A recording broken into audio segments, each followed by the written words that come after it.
shit's going good, right? So write some positive shit.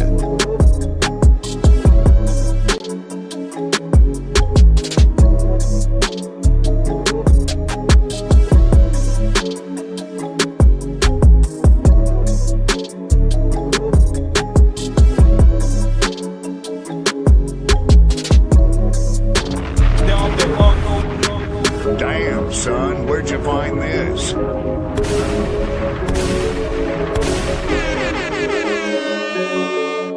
Started from the bottom, now we're here.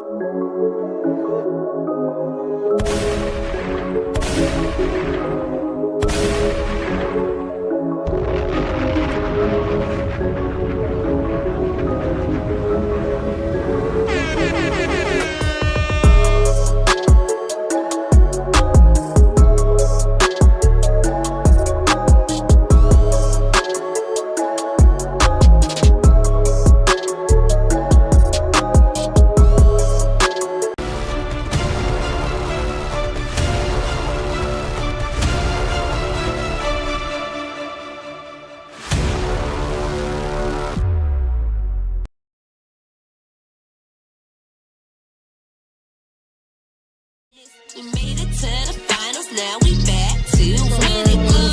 We talking the Mavs, Baltimore, Dallas, London, the Philippines. You're on the right channel. These are your hosts, your boys.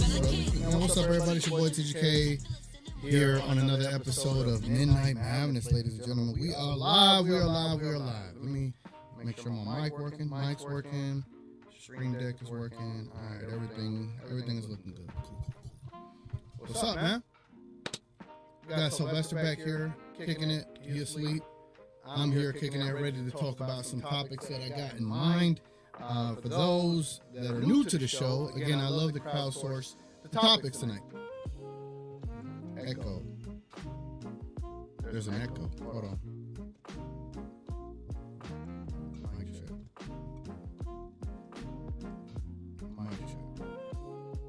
What about now? Is the echo gone? I think the echo should be gone. Let me know. Cool. Appreciate y'all. Let me do this again. You know what I'm saying? It's your boy TGK back with another Midnight Madness. Actually, back with a Midnight Madness for the first time since I had to announce that I could not do any more streaming. Woo!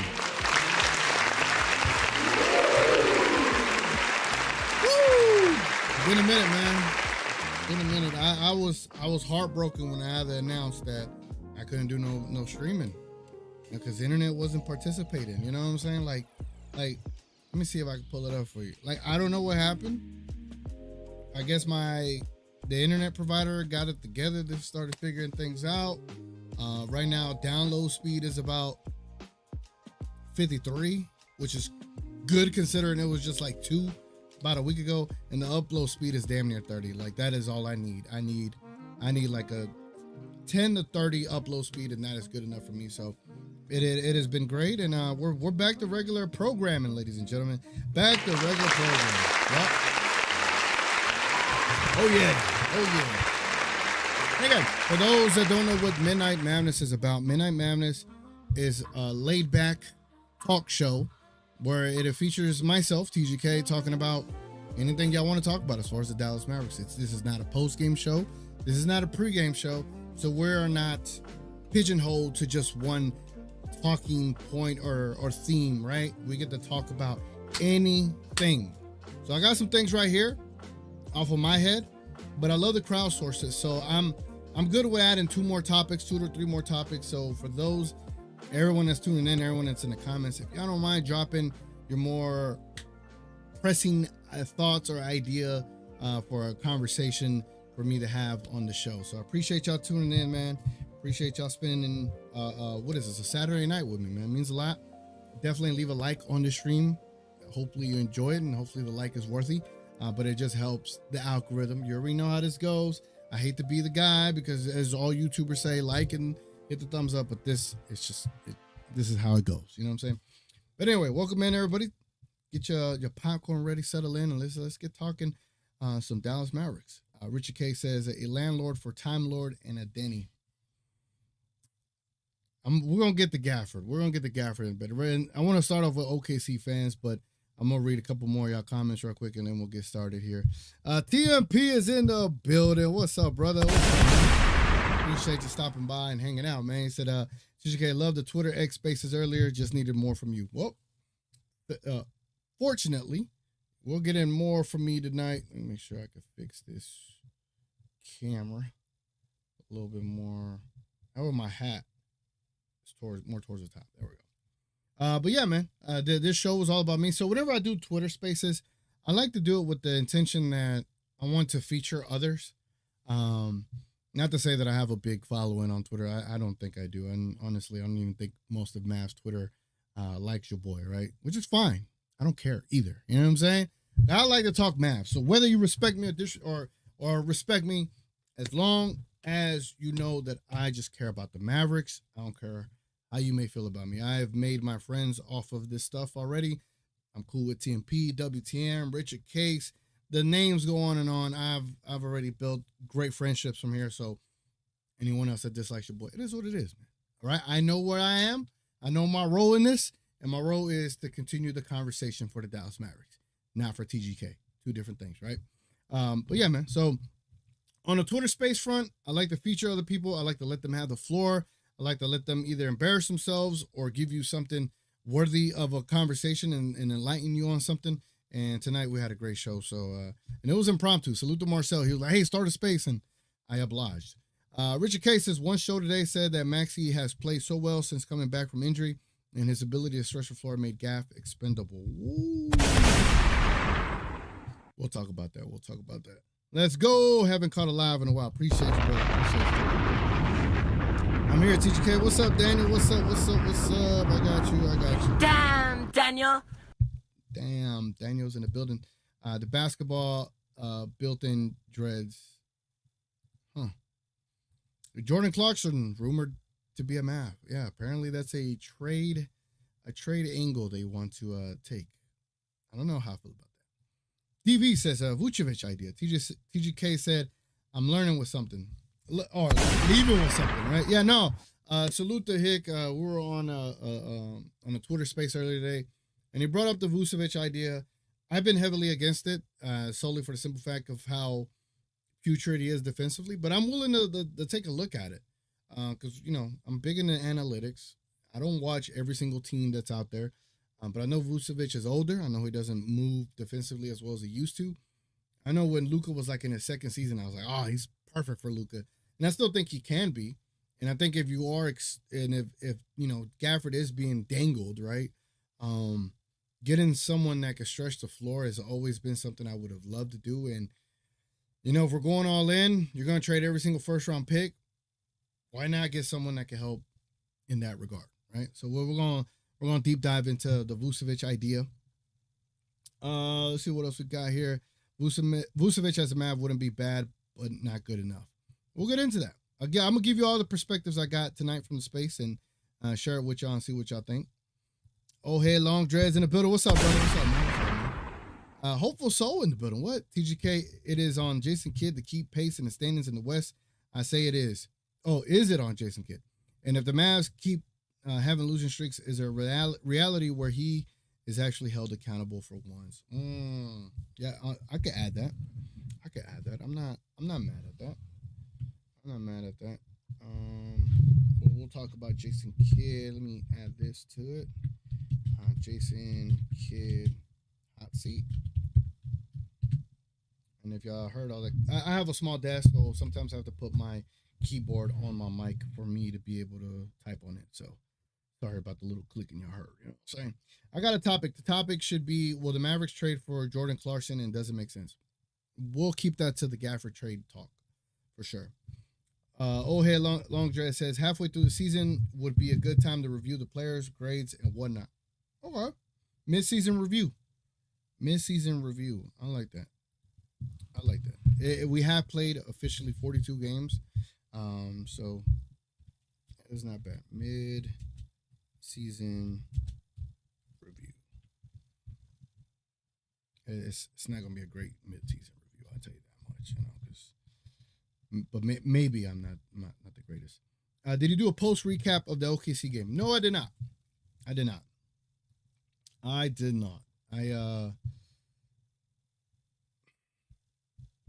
save my thoughts right quick when I get into the OKC fans. You saw me on playback the other night, and I was fired up. I saw it, man. Sadly, I actually believe that kid is immune from accountability. He has been his entire life. Asked his wife. So, oh my God. All right, we're already going there. Sheesh, we're already going there. Max Musterman, what's up, man? I think I got the sound effect for Mustard. All right, before they demonetize me. Says, please no Jordan Clarkson. He be only squaring up like a bitch. He do. All he do is square up, but he don't throw nothing, He don't throw nothing. That's what it feels like for me dealing with Twitter trolls. Cause I'll ask them like, hey man, I'll meet you up, bro. Like I can meet you in person. We could settle this. And then they never want to settle it. So it's like, why talk crazy to me and very disrespectful to me and then coward out when I tell you, well, let's meet up. I don't care. I'm ready to die. Like, let's meet up. I might be crazy saying that. A trade does happen. We know if they are young and athletic, then Nico picked them. If they are old and crusty, then Kid chose. Dang. Hey, we got Dinosaur up in here. We got Volcan Dinosaur up in here. Hold on, let me find you. There we go. I'm in this bitch running in from Orlando, Florida. Hey, you from Orlando or you in Orlando right now? Let me know. Man, y'all active tonight. Appreciate you. I'm gonna get through all these comments and then we'll start the show. I'm in no rush. Y'all in a rush? Y'all want me to run through these topics and just be gone? Like, Oval says, I just want Gafford to stay consistent, and if he is capable of that, then trading him would be very, very stupid. But he can't stay consistent. He can go. Oh, but if he can't stay consistent, he can go. Yeah. I agree, man. It's tough. Yeah, but because it is a potential thing, you do have to consider it. Does Kyrie play on MLK Day? Come on now. You already know he is. If Gafford is 5'4", I say trade him, but if he's actually 6'10", it becomes dumb to trade. Sometimes he plays 5'4", on his lack of getting boards, man. When he gets When he gets beat up on the boards, man, it pisses me off. Getting dunked on your head by DeAndre Jordan was embarrassing.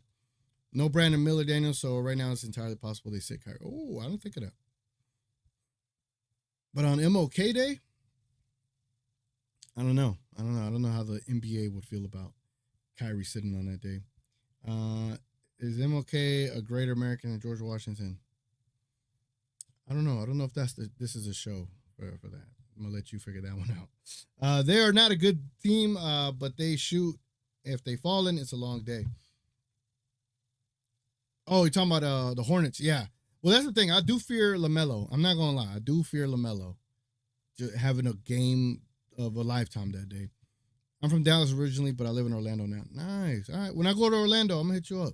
I'm on board. If not on, I'm bored.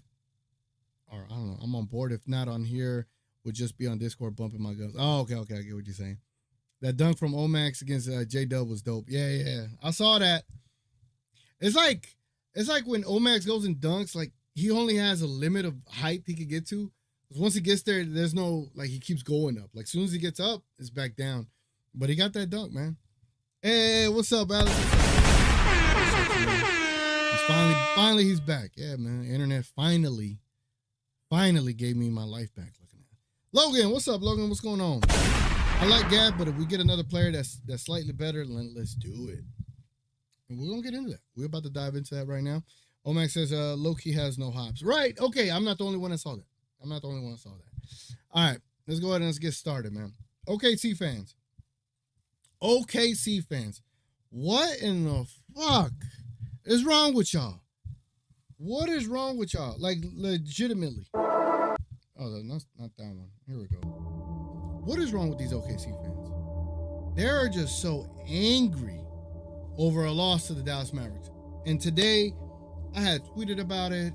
I was like, yo, if I'm an OKC fan, I would not be crashing out. Like, OKC fans have been crashing out all night last night and all day tonight over the loss to the Dallas Mavericks. And I didn't think it was that serious. For example, you got OKC fans talking about Mavs fans feeling like this after the win. They went to AI to generate these images. You know how much you got to pay to get images like this from Gronk? Beat injured OKC in the regular season. Beat an injured OKC the regular. Like, this is only a small portion of the things that they've been saying. But it's been embarrassing. Like, if you're the number one seed and you are the OKC Thunder, and if I'm an OKC Thunder fan, all I'm going to say is like, hey, good win. Congrats, right? Like, we beat y'all when y'all were at full strength for the NBA Cup. So don't forget that, right? At full strength. And then the Mavericks will be like, well, we beat you in the playoffs. And, you know, at that point, as an OKC fan, like, yeah, you got me then. And you got us tonight without Chet, SGA, and Holmgren. It's cool. Like, me as a Mavericks fan, I think that win was vital for us, for a vibes perspective, from a standings perspective, because we were in the pits. I mean, hell, part of me still feels like we're in the pits, but it was a big win. It was a morale booster for the Mavericks. For the Thunder, if I'm a Thunder fan, I'm not even upset, bro. Like, we just beat the Cleveland Cavaliers, and then we sat SGA. We're already without iHeart, and like, we weren't gonna. I don't think we would have won if I was an OKC fan. And the way that they fought all the way to the end. If I'm an OKC fan, I would have been very, very happy and positive about how the team performed without the three guys that they have. And instead, they wanted to attack Mavs fans and be mad at Mavs fans. And I know the game got dirty last night, but it's not that serious, man. It wasn't. And so it just further fuels the idea that OKC fans are literally miserable. They are a miserable fan base. And I'm not saying this to talk shit to them. I don't care. I don't care about an OKC Thunder fan. I don't care about the OKC Thunder in general. I think they're a little bit flawed. I think in the playoffs, they will get exposed. When they went against Milwaukee, I called it from the heaven tops. I was like, Giannis is going to expose them because they have no one to stop him. Even if Hartenstein's back, even if they just have no one to stop a Giannis. And I think they could get exposed in the playoffs. right? And so, and maybe this game meant so much to them last night, like to beat the Mavericks again, but they didn't. PJ Washington pissed them off. Not like Dort was out here playing basketball, man was playing rugby. It is what it is, but I just thought it was very embarrassing out of OKC fans. Y'all need to do better. Y'all need to figure it out. Y'all need therapy, actually. And y'all need to seek some actual attention. Like, I am legitimately concerned for y'all if y'all actually lose to the Mavericks in the playoffs for a second year in a row. You know how bad it would get for you if you're already like this on a regular season loss? Like, I'm telling you, get yourself checked. Mental health is serious. And I'm not joking. This could be funny, right? It could be funny. I am serious. Like, I'm so embarrassed for y'all that I'm concerned about y'all's mental health. Get it together. You're a number 1 seed. Act like it and shut the fuck up. Be a man, be a woman, be a stand-up person. Act like a number 1 seed. Act like you've been there before, even though you haven't. Even though you have no banner to show for anything. Act like you've been there before. Holy shit, man. Like, was that game last night so bad? It was only the 7th loss of your season, and you were spazzing out on Mavericks fans for being happy that we finally got a W. Look at your season and look on our season, and you can see why Mavericks fans were happy last night. My God, though, y'all got issues, brother. Y'all got hella issues. But yeah, so that was my little soliloquy on the OKC fans. I just wanted to give them shit, but no, I mean it's just ridiculous. Scott says, would a shooting center who pick and pop like Miles Turner or Brook Lopez help this team offense be so stagnant when our pick and rolls break downs, or should we stick with Lob City? Brother, I think Miles Turner is like the perfect person to pair with Luka Doncic and Kyrie and his team. It's just I don't think Indiana is stupid enough to trade him. That's the thing. That's the problem. But we're going to get into Vucevic because I think Vucevic might be a legitimate target. Per the space I had earlier, they were telling me that, you know, Chicago is willing to deal him. So let's check it out. You know, oh my God. Crazy. So let's get into the Gafford trade talk, right? Gafford trade talk. Let's go over here. Before we get into Gafford trade talk, let me get caught up with the comments. Nick Richards is not a good player. He only scores on oops and putbacks, and he is a black hole on defense. I watch Hornets games. Trust the Suns did not get better. I thought he had a good game tonight, though. Thought he had a good game. Turner's not going to be a Mav. Neither will Brook Lopez. No, they're not. Those are the type of player examples. I mean, not actual traders. God, man. Jim Rockford says, Mo Bamba. Where's he on? But no, I'm not interested in Mo Bamba. I don't think he's what you need. Yeah, Nick Richards mid. They won today, but he's not the piece that puts them over the top. Yeah, I don't know too much about him. I heard some rumblings about him. I was calling out Thunder fans hard last night, and they said that we didn't have SGA. Look, as Mavs fans, I think we should just leave OKC fans alone. Like, I don't know what we have no grounds to stand on anything right now. Like, yes, let's be happy we got that W, but let's move on, bro, because they're guaranteed to go to the playoffs. They have a legit chance at the finals right now. Us, we're in limbo right now, so expecting us to be able to talk as loud as them, like, it's a little bit ridiculous. Like, we gotta hone it in too, you know. Ali says, did you watch OKC post game? They did not give credit to the Mavs at all, talking about they make mistakes. Even the coach is like, Gaff helped them. I'm like, bro, Gaff was out most of the game. Petty mother effer. I don't know if y'all could tell, but the Mavericks and the Thunder do not like each other at all. They don't like each other. I don't know if you saw the highlight of Kyrie telling Caruso to stop that ish, you know, all that extra ish. They do not like each other, and that's good. That is perfect for a rivalry. You know the NBA is salivating at a potential OKC and Dallas Mavericks matchup in the playoffs. Like, that would be amazing. Unfortunately, the Mavericks, it would be amazing if it was a Western Conference matchup. Oh my God, what? Thunder Mavs for the Western Conference Finals? Cinema. But I think it might be a first round matchup. Not gonna lie. Like, say OKC's a first, and we get the 8 seed. I would hope we don't get the 8 seed, but hope we would be like the 5th seed or 4th seed. But if we get the 8 seed and we match up with the Thunder and we're healthy at the right time, we got a chance. Man, well, what a matchup that would be. The Bryson dude cussed me out when I said something very slight, something like 7 losses, but 2 were against Dallas and Luka is out. Y'all should be scared if Luka is actually back healthy. You know, OKC fans, they got that's their only team over there, bro. The Sooners, yeah, but the Thunder, bro. The Thunder means way more to them, I would think, by the way they are so defensive about everything. OKC fans are the worst. Seeing too many people complaining that they ain't have SGA like we were completely healthy. Facts. I do love that PJ resides in a special place in their heads. Yeah, true. Straight up, Bryson was like, F you, yada, yada, blah, blah, and ban me. OKC fans are immature losers. I would agree. You know, I don't care what I'm about to say. Y'all know 3Cone, the content creator. So I had no clue the man blocked me on Twitter. Now, I've said this plenty of times, but I don't think I ever said anything to him on Twitter.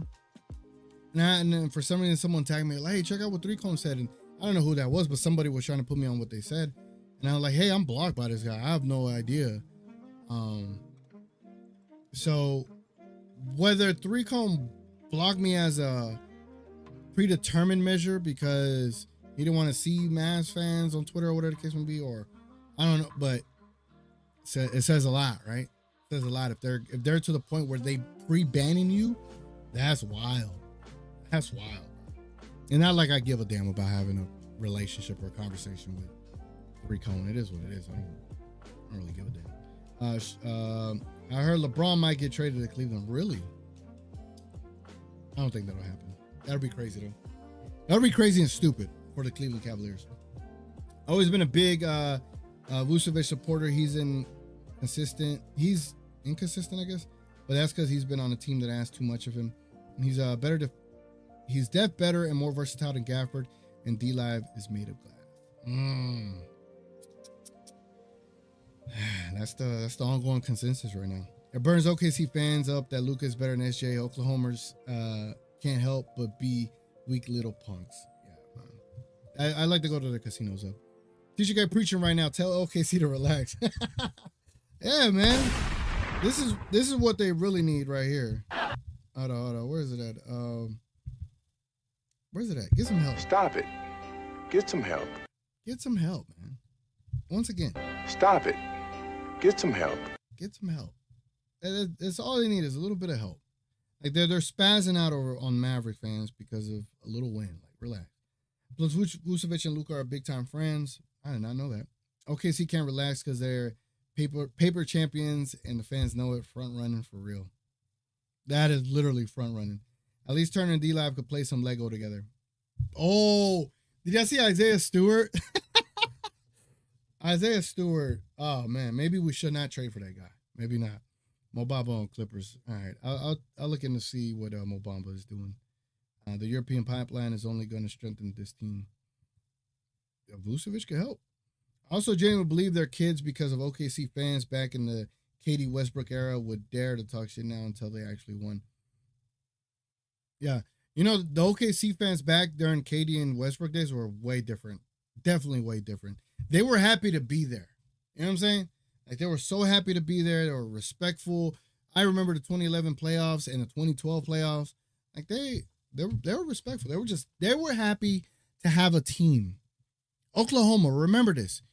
You should just be happy you have a team and that the NBA recognizes you as a major city in America. Because Austin, Texas could go have another team. Fort Worth could go get a team. So Seattle, they could go get it. Las Vegas could get it. Like Oklahoma, calm your, I don't even want to say it, but calm yourself. Be happy that the NBA viewed you as a destination for one of their NBA franchises. All right? Just be happy you have a team. We are defending Western Conference champs. We deserve all the respect. OKC lost in the semis. Nobody care about regular season champs. Yeah, that's facts. That is facts. Hey, we got Gina Kim in the building. What's up, Gina Kim? Chill. What up? What up? Man, let me get caught up. This is why Kid makes it so hard to be a Mavs supporter, because we lose so many winnable games due to lineup and strategy failures. The national media keeps acting like Kid is a genius too, right? They don't see what we see, bro. They don't see what we see. And then when we call it out, we're not Mavs fans because we call those things out. OKC fans talk a lot of trash for a team that has lost to us when it mattered. Ooh. I feel like Three-Cone low-key, them crazy OKC fans, he looks like he wants to talk ish, but knows he shouldn't. I feel that too. I feel like he plays it safe. I feel like when he ain't doing content, he talking mad shit about the Mavs. And when he does content, he plays it safe. He tells you why the Mavericks are good and why the OKC are good. And, you know, he plays it safe. He very subtle jabs. Me, I don't give a damn. I'm not trying to pander to no OKC fans. I don't give a damn. TGK, don't doubt we going to the playoff. You'll see. I'm not doubting. I hope. But I am protecting my heart, knowing that it's a chance that we don't. You know, because West is a dogfight, bro. No need to waste time looking up Bamba. He will be gone. So, okay. I appreciate that. There's a YouTuber, Zite, and he said we are toxic and hate LeBron for no reason. We're not like the Celtics, Dubs, and Lakers fans, and we hate Wade way more than we hate LeBron. Yeah, I don't hate LeBron. I don't think Mavs fans care too much about LeBron in that aspect. Who has the bigger inferiority complex with Dallas? OKC fans or Houston fans? I say OKC fans. Houston has 2 championships. And Houston, they got other franchises to root for. They got the Astros, right? They got those championships that they could throw at Dallas. OKC ain't got nothing. Not a damn thing. But, you know, this season. I don't even know many Mavs fans who hate Bron either, and he's a Lakers fan.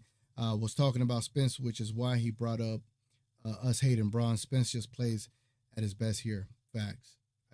Why Herb Jones is a target for us? I thought he was out all year. Why? Because of value? No, because apparently, well, it all comes back to Mr. Mavericks Digest.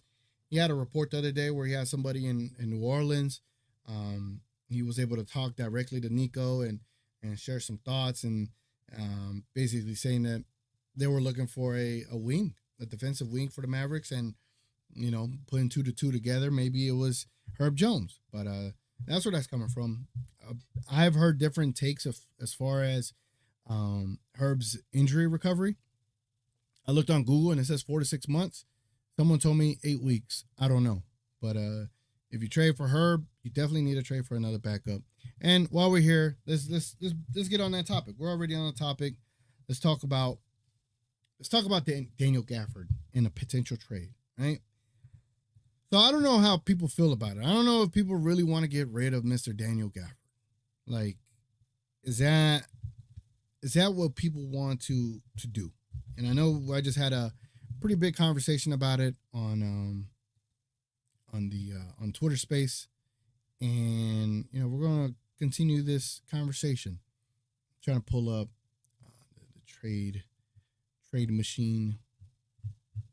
I don't know how to use the SPO track. Multi-year contracts for agents. Yeah, I don't even know why I was trying to do this. No, hold on. Trades? Let's see trades. NBA trade machine. There we go. Dallas Mavericks. All right, let me show y'all. All right, let me scoot this out. Yeah, how far does this go? Ooh. Oh my God. Let's shorten this. All right. How y'all doing, by the way, though, man? It's a Saturday. Are y'all gearing up for that cold front that's on the way? It's gonna be ridiculous. That's what I know. All right, so Dallas Mavericks. Do I just select one team? Oh, select teams you wish to make a trade between. Okay. So let's do the Pelicans one real quick, right? Let's start a trade. Okay. I think y'all can see everything for the most part.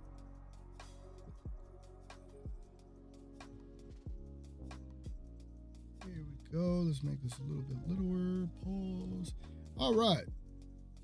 So we're about to do a little trade machine here, okay? Bear with me. So let's say we're going to trade Daniel Gafford.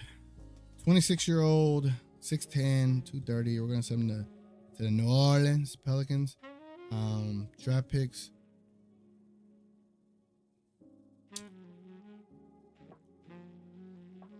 What is this? Because these are locked. Yeah, I think these trades are already, these picks are already sent. So let's say we send a 2025 to New Orleans, right? Now, New Orleans sends back Herb Jones. I just don't see this happening. Now let's be okay.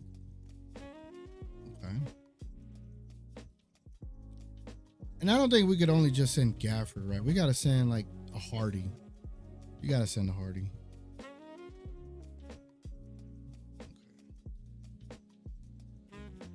All right. Y'all see this on the side? Yeah, you'll see it on the side. You'll see it on the side over here on the way over there on the right side of your screen. It says trade successful. Mavericks acquire Herb Jones, and then Daniel Gafford and Jaden Hardy. Obviously, we're sending them a little bit more money, so it gives us some space. But we're sending them first. Daniel Gafford and Hardy. This is just for conversation purposes. That's like the ongoing idea right here with Daniel Gafford. And I think if you're going to trade Gafford, that is what you want to accomplish. But then the things change a little bit when, say you're considering going to get Vucevic from the Bulls. Excuse me. And if we look at the Bulls, right? Vucevic, 34 years old, 20 mil. He only has 20 mil left for 1 year. So let's say we try to send Maxey with that trade exception and Hardy. Or Omax. Let's say we send Omax, right? Okay, so it fails. Why does it fail? Bulls acquire. Cap difference.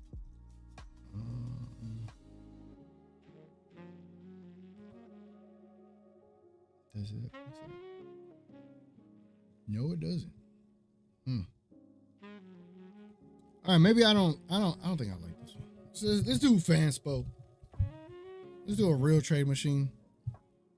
It's way too complicated. The Bulls. Let's do Mavericks. Let's say Kleba. Because let's say you need Daniel Gafford to get Herb Jones, right? And say you sent Hardy. So that leaves you with Maxi Kleba and Omax, right? Vucevic. And we opened up a little bit of cap space with trading at a 13. It is at a 13 for the sake of being able to make the money look right. Right? Take that out. Can y'all see this? Yeah, I can see it. Cool. Bear with me. I'm working over here. I am working. This is live content. So again, Herb Jones is 13 mil. And then Daniel Gafford going to the Pelicans. Hardy going to the Pelicans. Let's go ahead and let's remove this recently signed restriction because that stuff shouldn't even matter. Let's put the picks. We're going to send the Pelicans to 2025, and we're going to send the Bulls the 2031. And let's see what happens. Failed. Why did it fail? See the Siffian rule. So let's remove the Steffian rule, whatever. Because apparently it works if it's like a pick swap. So assume the 2031 is a pick swap. Look at this deal. I don't lie, man. Maybe I cooked. Maybe I cooked here, right? Well, what do y'all think about this deal? Daniel Gafford and Hardy and a first for Herb Jones. Kleber, Omax and a first for Vucevic. It works. Hold on, let me see something. Maybe I'm not seeing something right. Yeah, I don't know if we can add 3 mil to our stuff, you know? I don't know how this works. I don't think this works. So 3 mil and 2 mil we need to get 3 more million off of ours. And Pelicans needs 3 more off of theirs. Okay, so let's see who we have at 3 mil. Let's say we send Dante to the Bulls. I'm not hurting. And Jose Alvarado only makes 1.9 mil. That's tough. That's tough, brother. They say they're saying Jeremiah Robinson Earl to the Bulls. Okay. Okay.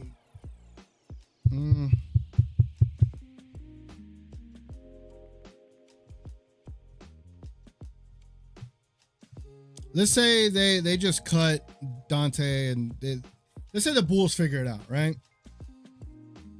Because that's crazy. But all right, the money looks a little bit better, right? Just for realism, right? But I don't know. I don't know how y'all feel. I think if the Mavericks were to make the deal where they're able to trade Gafford and not lose him for nothing, and then go and get a backup big, then I'm all for it. Because, Vucevic ain't no slouch offensively. I know that for sure. So while we're talking about Vucevic, how about I pull up his stats instead of just assuming he's still good, right? Now we're doing the Vucevic idea here, okay? So we're just weaving in between these categories of topics. Vucevic.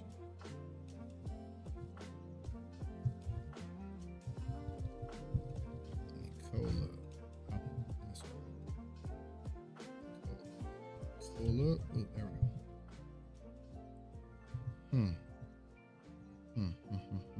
Check this out. All right, so this is Nikola Vucevic advanced stats this season. In 32 minutes a game, his offensive rating is 113.8, defensive rating of 116.6, and a true shooting percentage of 64.4% from the field. That's pretty damn good. Obviously, defensively, I'm not expecting him to be a standout defensively. So let's keep it in perspective there. But offensively for the season, he's averaging 20.6 points per game, shooting 56% from the field, 42% from 3. Damn, not gonna lie. I think I'm getting bought in. Into this idea. Okay, let me make this bigger for y'all so I can see. And y'all see this, right? I'm not making up the numbers. These are the numbers, ladies and gentlemen. Right here. So for Vucevic, 20 points per game, 10.4 rebounds. Again, defensively, he's not going to give you much, and that's the thing there. Like, is that something you are willing to risk? Because Gafford is not giving you 10 rebounds a game. Gafford is giving you defense, though, at times.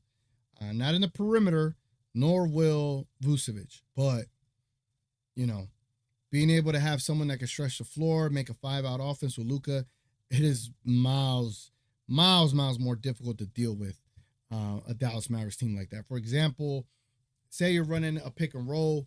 Normally, centers are now hedging on the center, where they'll kind of like almost want to give up the lob, but they don't, but they want to keep Luka from getting to the basket. In these kind of situations, they will be forced to actually pick a decision. You have to pick a poison. Either you don't want Luka to get to the basket, or you're going to let Vucevic be within 3 feet of the basket, and Vucevic can make things happen near the basket, right? And so it poses a real big issue for you. Either you could try to blitz Luka, but if you blitz Luka, you just leave Vucevic wide open, If Vucevic doesn't roll and he picks and pop, again, that's another threat because our other centers cannot do that. They cannot pick and pop. And so when you can pick a pop with Luka Doncic, you can see what Luka does, man. I mean, even when Luka had Dirk for that 1 year, it worked. It worked, and that's because Luka's that great of a creator, man. Herc will be back probably next year. Yeah, that's what I'm saying. I'm not so sure about that injury. I like Herb Jones, but I don't want to give up Daniel Gafford. I love that guy.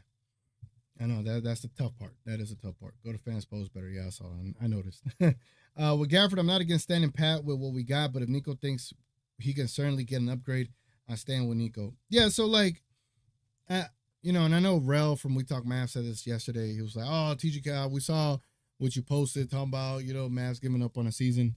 No, I did not say that.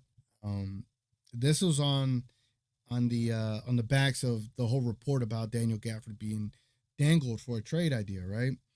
And I said, this is without knowing if they're even going to go and try to get a backup big to fill in Daniel Gafford's role. But if you're trading for Herb Jones with Daniel Gafford and Herb Jones is not available to next year, then to me, that made me think the Mavericks were punting for 2026 and they're looking forward to next season. But if Nico is able to find a way to trade for a chip next season and then go get Nikola Vucevic, and you're not trading anybody from an asset perspective that makes you be like, no, right? Other than Gafford. Because trading Omax, trading Hardy, trading Maxey is not going to break your team. 1,000% it's not. If anything, Vucevic raises the floor from an offensive standpoint. So if Nico does that, then are you actually mad? We're talking about a 20-point player. And yes, he's older, but imagine what he could do with Luka Doncic in those limited minutes. He won't be playing 32. He'll be playing more like 20 to 25. Same thing with Lively. In the days that Lively is unavailable, Vucevic can go and play. Vucevic has played 42 games this season, ladies and gentlemen. Vucevic has played 41. I don't know how many games the Bulls have played, but we're at our 42 mark. Let me see how many Lively has played. Lively has played 32. So 9 less games than Vucevic, and he's about 13 years younger than Vucevic. So, I like the idea. I'm not going to be mad. Salute to Hick putting me on, but I'm not mad at the idea. Chiefs keep on getting saved by the ref. Shaking I don't even know what's going on today. I've watched zero football. I don't really care. Sorry about that. What do you think of Mahomes trying to flop for a foul? I don't know. I didn't watch, bro.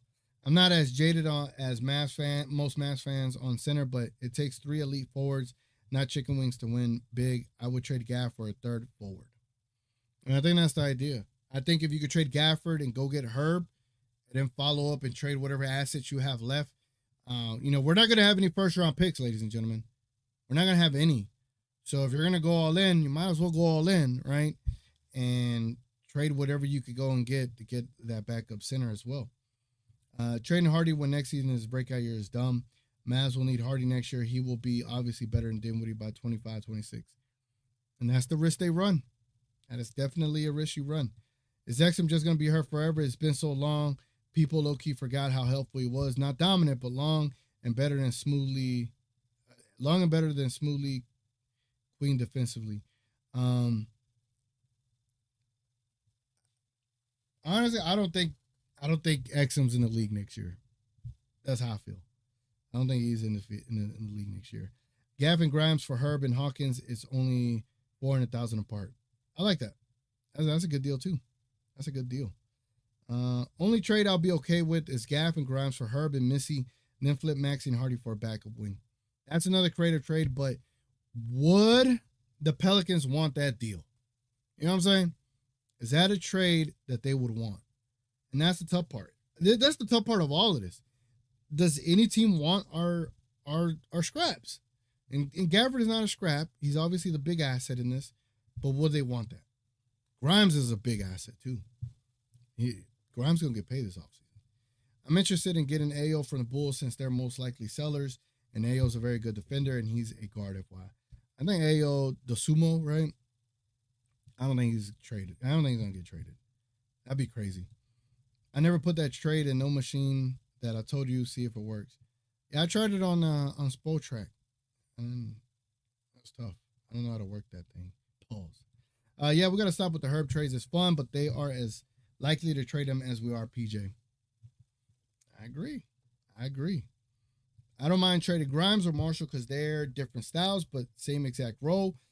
They have way more value than Hardy. Also, Hardy can't be traded till next year because he signed out. No, apparently he could get traded now. Apparently he can. What's up, fam? Live from the Legends game. What's up, big I took a different route. I am the pick of the little. By the way, if you have a if you're an elite member here on TGK TV, you get a sound effect with your comment whenever you comment. So again, salute the Big J. I got a big amount. I took a different route. I am the pick of the little. So again, if y'all want to consider becoming members as well, I will gladly welcome you. You can definitely be a member of this channel.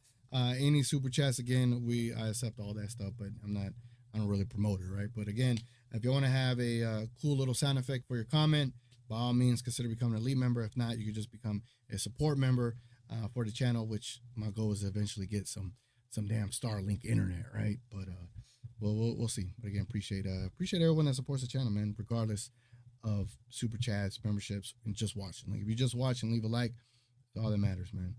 All right, let me see what we got here. And look at that, man. Big J over here gifting memberships out, man. Look at that, man. Damn, son, where'd you find this? Who got the membership? Let me see. Tone Swan got the membership. Look at that. That's what's up. All right, so we got through those two ideas. Is anybody? What do y'all think about the Vucevic idea? Like, do y'all like him as a pair with Luka Doncic? Do y'all see the potential of him being able to keep that all five out offense kind of deal? Like, do y'all see the pros in it, right? The positives of it. Let me know. Let me know what y'all think in the comments. And let me get through these comments real quick and get caught up with everybody. Herb, Messi, Robinson, Earl for Gafford, Kleber, and Dinwiddie. Ooh.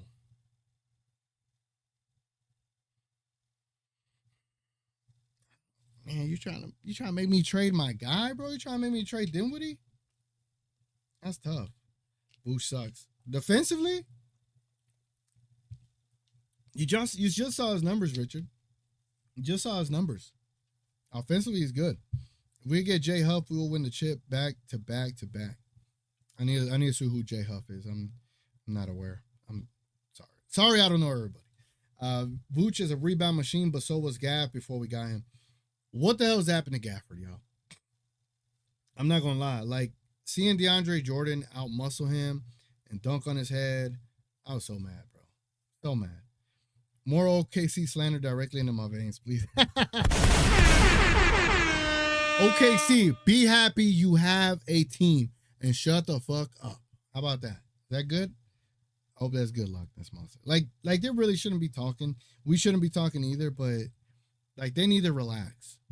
They need to relax and they need help. That's what they need. Vuce's not a good option for us. He's slower than Gafford on the perimeter. He's having a good season though. But offensively,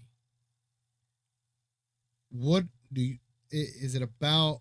That's a tough part. Like, because I don't think Gafford's stopping anybody either though. Like, I want to see Gafford's defensive numbers. Let's look at it. Let's look at it. Let's look at the Gafford's defensive numbers. All right, so let's see Gafford. So this is Gafford's numbers for the season. 11.7 points per game, 70% from the field. Obviously doesn't attempt threes. 6 rebounds, 1 assist, a half block. Cool. That's your traditional stats. Advanced stats. Let's take a look. Gafford. Offensive rating of 112, defensive rating of almost 14. Negative net rating of 1.3. So it's not that bad. It's obviously not that bad defense. Let's take a look here. All right, so defensive rating 113. Defensive win shares 0.047. Let's see what the the leaders are in this. Let's go with games played over 35.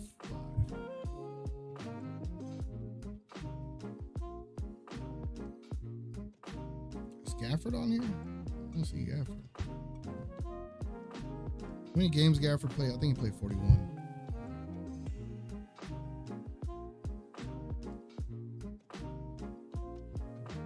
Vucevic is ranked 283 on defensive win shares. He's a 0.048. So Vucevic 0.048 and Gafford is 0.047. Damn. So you know what that means, right? I know what that means, right?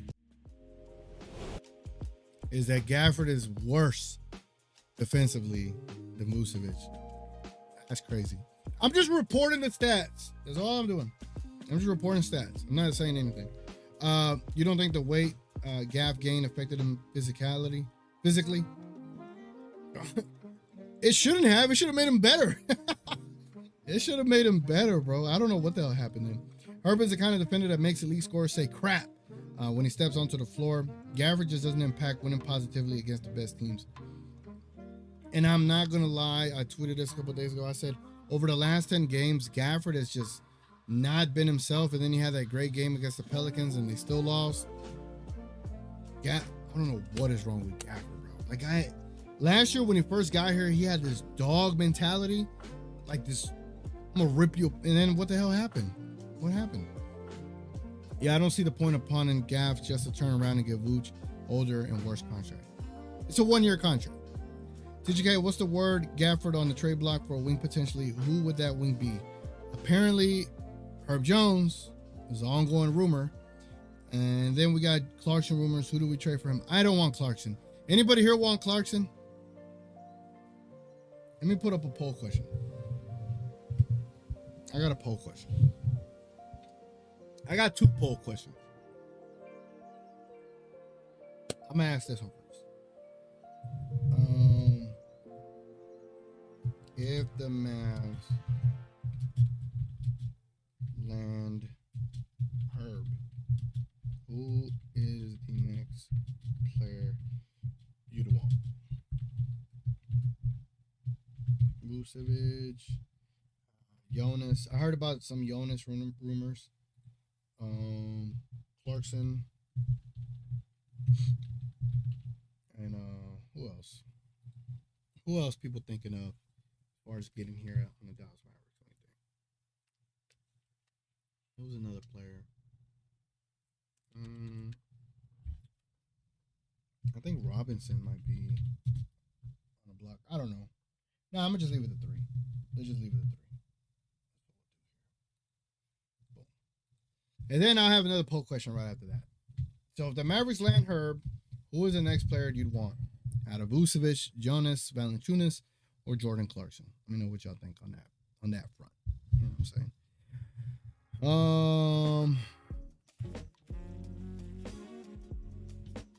Let's see. If Nico could find a way to get Santi Aldama, that'd be a great pickup. That will be. Isn't he? He's on the Blazers, right? Yeah, I don't know if they're gonna do that. I don't know if he could, bro. Grizzlies got too many bench players. Not sure if they want to trade with a division. Oh, he's on the Grizzlies. My fault. Yeah, no. From the Grizzlies, no. I'm not trading him. I don't think getting Boost works because you need defense. Can't expect PJ to do everything defensively. Real talk.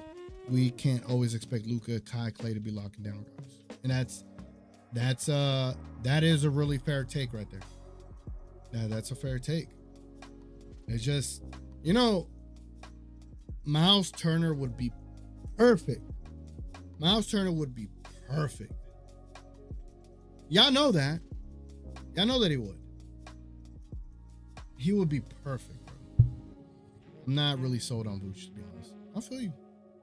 I wasn't either, but I can see the offensive positives behind it for sure. I don't agree about Adama, but I don't think Grizzlies want to deal. They won't. Well, back, it was reported that Bulls are open to trading anyone if it meant helping them tank. Oh, we can help them tank. I got a player in mind. Vooch can't defend the rim though, and with Lively being out sometimes because he's built like tissue. Nobody gonna be able to defend the rim. Yeah. Derek Lively is injury prone, isn't he? They'll kill me for saying it, but I'll say it. Just so y'all know, Najee does the things I wanted Denny for the creative forward, so we don't need that, but we still need the Maxey type of player. We need the Maxey that we had a couple of years ago. That's the player we need.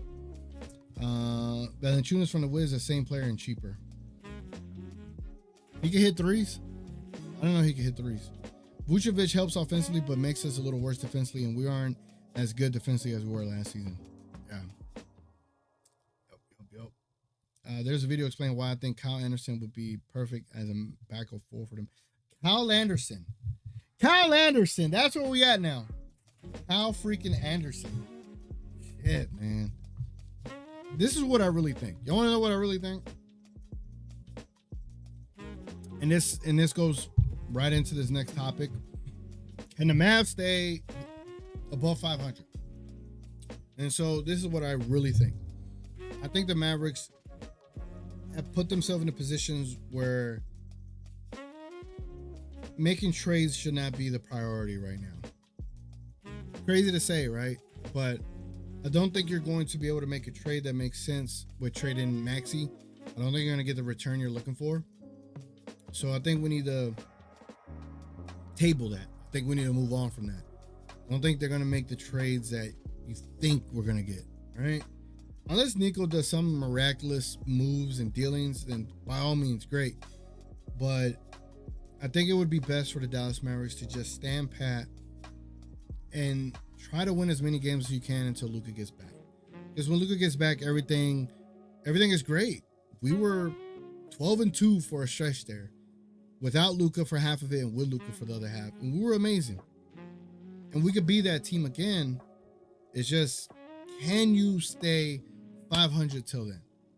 You got the Hornets coming up, then you got Minnesota, OKC, and then Boston. Ideally, if you could be 2-3 during that stretch, that'd be great. But if it's 1-4, 0-5, that's really tough. And it's going to be tough because we're asking for Kyrie to do more. We're asking for other players to do more, and they probably could do it against your slouch teams, but we're talking about some of the best teams coming up, and it's going to be tough. So if you can, prioritize beating Charlotte, prioritize beating Minnesota. But as far as being able to deal with OKC and Boston, I don't know, man. I don't know. I think to build around Luka, he needs to be considered the worst defender on the team. Doesn't mean we need a team full of NBA defenders, but they need to do better than Luka defensively. I hear you. If one center is your offensive center and one is your defensive center, I think you can make it work with Luka, in my opinion. I agree. And I think having that versatility, having that ability to be able to be like, all right, I'm gonna throw this wrench into you. You know what I'm saying? I hit you with a defensive center. Now I'm gonna hit you with an offensive center. How are you gonna adjust? Versus I know what to expect. Y'all have the same center doing the same thing over and over and over again. We know what to do with y'all. Versus, damn, we got to deal with an offensive threat. It changes things. Ronnie says, I think Nico gets Clarkson if he doesn't get a wing just to help us out on the bench, because at times our bench sucks at scoring the ball other than Grimes, but it's very inconsistent. It's crazy. Like, I don't even think Clarkson is... I don't think offense is like the issue, you know, in the sense of like a guard, because I think Luka fixes all that. I think the thing that really does put you over the top could be a really great backup four or a backup big with more offensive skills than Gafford. And me though. Hoop Venue explains the pro and cons of Kyle Anderson. I think he fits perfectly with the Mavs. Can he shoot a three though? Can he shoot a three? That's the question. Filikowski and Kessler go all in. TJ from the Jazz. You mean Filipowski? I think it's Filipowski. I don't know. I'd have to look at the Jazz. I mean, we're talking about Clarkson as well, right? No on Clarkson because the money would be like Maxey swap, and that makes us smaller in a vacuum. Yeah, I'll take his creation abilities on his team. It's just, where does he fit, right? Where does Clarkson get minutes? Is he going to take from Clay? Is he going to take from Najee? Is he going to take from Grimes? Like, we're going to be so heavy on guards that it's just going to be kind of stupid at that point. Memphis backup big white dude who can shoot like a mother effer. I think that's Santi Aldama. He's the one that can shoot. I wish, depending on who they add, we could slip in and still steal a player. That's the idea, bro. Screw it. Herb Jones is our backup 5. He was literally starting center for the Pels this season. Damn. Lively got the perimeter. TGK Vucevic will help with his offense off the bench against a good team because we already know what Gav can do. I'm saying that's the thing. Like, I think Jonas helps as well. Jonas Valanciunas helps as well. Would you take Boucher?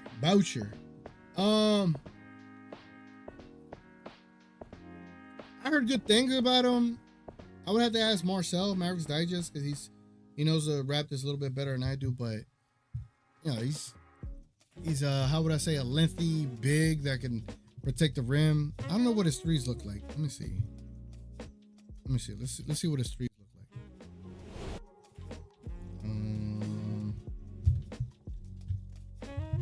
We're on defensive. Let's go to advanced.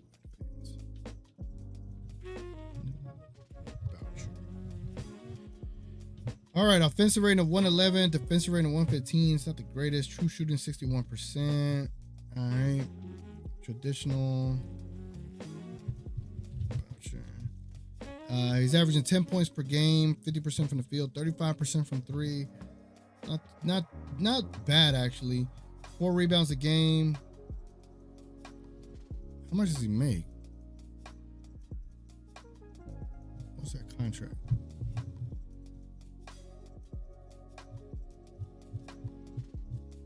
All right, great. I don't get a contract. All right, Chris Boucher contract.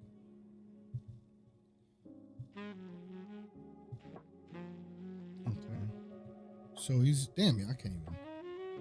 My fault, y'all. My fault. This is his contract right here. I can see it, right?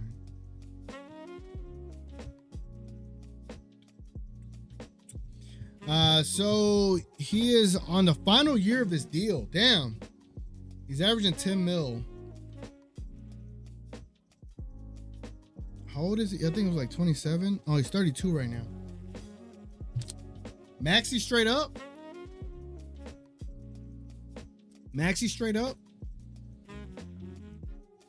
I don't know. I don't know if he's that big, the big upgrade we're looking for in that role. You know what I'm saying? That's a tough one. We will lose too much to trade Gafford.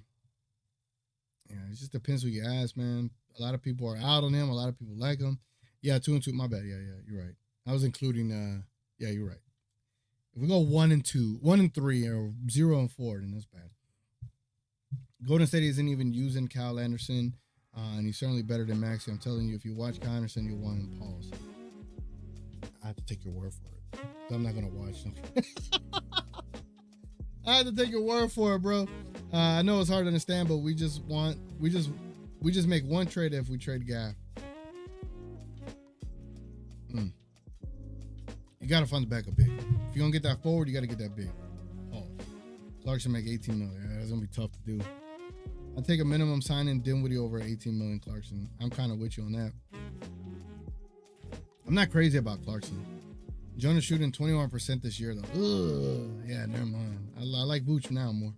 The players I think Nico is looking into right now are Robert Williams, Vooch, Rui, Crispert, Herb, Clarkson, Kuzma, Santi, Jonas, Justin Clamping, Marvin Bagley, Denny, Chris Boucher, and Kelly Olynyk. Oh, Kelly Olynyk's another good one. Kelly Olynyk is another good one. That's crazy, man. That's crazy. All right, so let's look ahead, right? Let's look ahead here. The Mavericks, can they stay 500? Can they stay 500 for the rest of the year? And I know I brought this topic up quite a bit.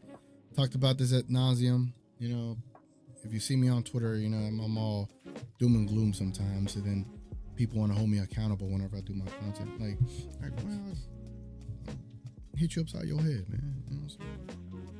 Just because I say something on Twitter doesn't mean it translates over here. You know, it's two different people.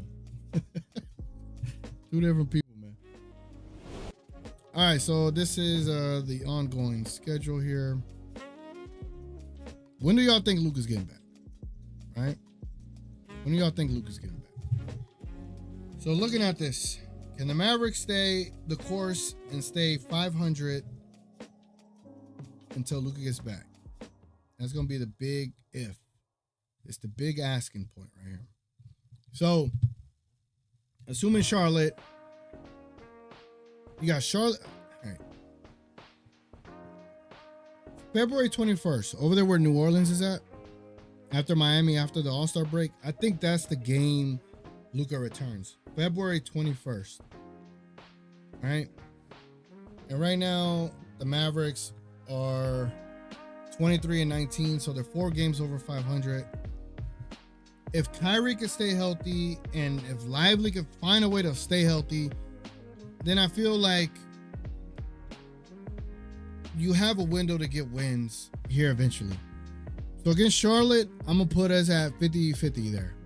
Minnesota, I'm going to give Minnesota the edge. I'm going to give Oklahoma City the edge. I'm going to give Boston the edge. I think the Mavericks could go 1-3 over the next 4. Then after that, it's very crucial to make sure you beat Washington, beat New Orleans. Detroit's been balling. Find a way to beat them.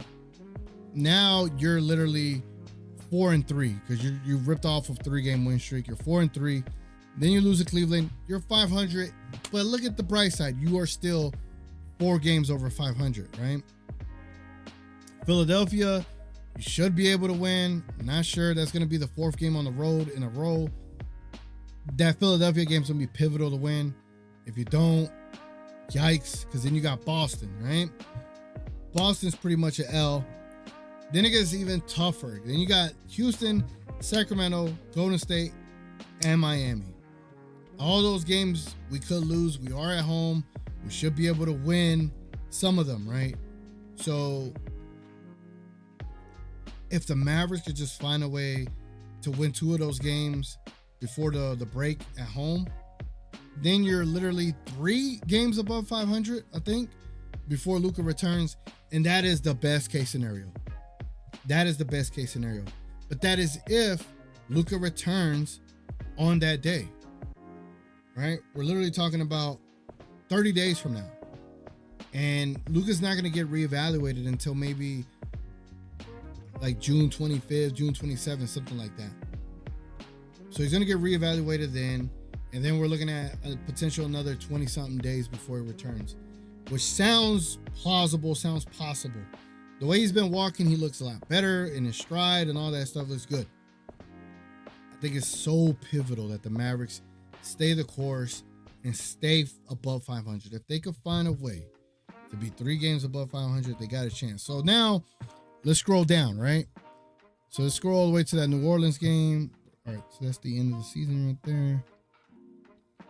Okay.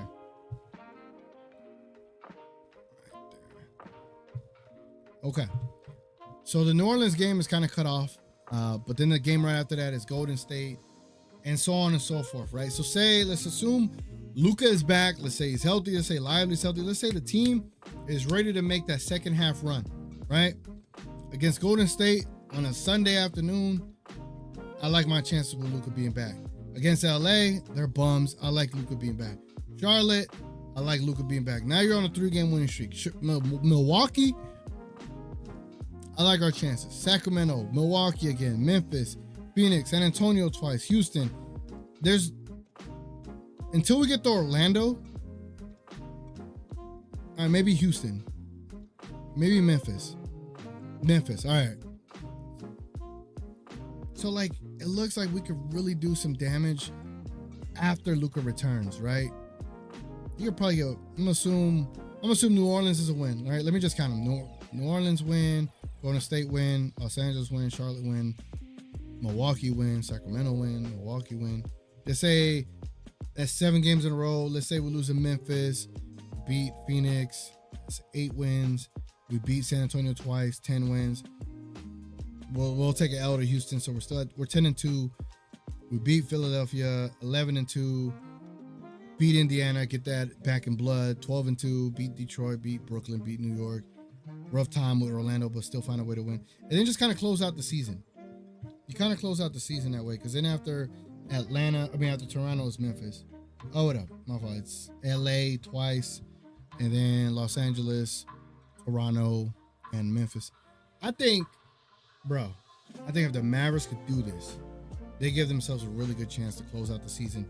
If they can stay healthy, if Luka's back at 100%, if Kyrie doesn't have a real legit back issue, and if Lively can stay on the court. Damn, man. Damn. That's asking for a lot, man.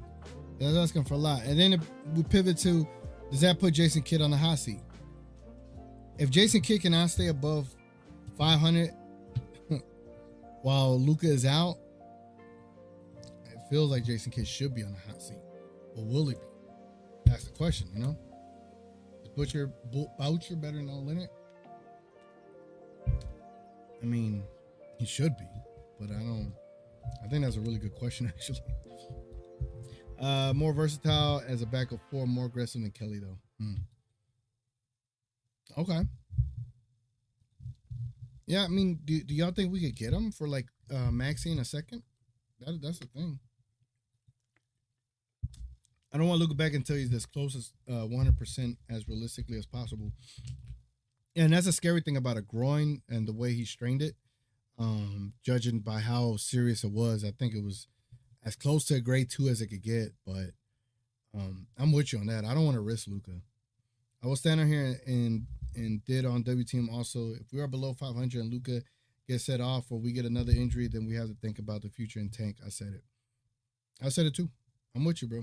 I'm all about protecting Luka, and because he is our future, so protect him at whatever cost it may take. What about Kevon Looney and maybe GP2 if we lose Gafford? Getting Looney would be good. He is a great offensive rebounder. Damn.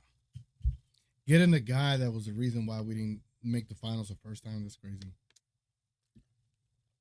I can see it, though. I haven't watched enough Nets to offer a strong opinion on Zaire. Me neither. I know he has a lot of potential or had a lot of potential, but I haven't. If he hasn't made noise to where I'm checking him out now, I don't know. I'm just going with the vibes. No more predicting for me. Mavs could win 5 straight or lose 8 straight, or win games we shouldn't and lose games we should win.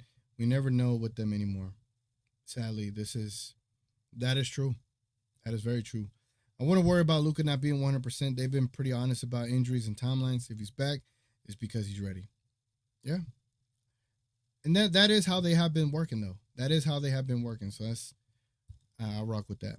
I will say, though, we beating the Warriors and Clay will finally drop 30. He might average 25 on them from now on, and I'm just going to accept we will never beat the Pacers again. They own us, damn. We got to get a W against the Pacers, man.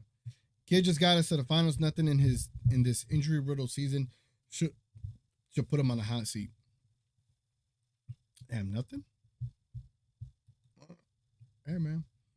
Sometimes people in life do have plot armor. Jason Kidd might be one of them. We only know of a few teams that are going to be sellers. Raps are going to be one of those teams. The question is how much Masai wants for an expiring and taking on Maxey. Yeah, like, why would you, right, that's a good point. Why would you trade an expiring for another expiring? That's tough. Damn, that's tough. Honestly. All right, let's do some mid-season reviews, ladies and gentlemen. Yeah, let's get to it. Everybody wake up in the chat, man. There you go. Sylvester, wake up. Let's go. Damn, son, where'd you find this? All right. All right, mid-season review, man. Where y'all want to start? Who is... Where do we start? Like, it's been a season from hell, right? And 50% of y'all want Jonas, 40% of y'all want Vucevic. All right. So,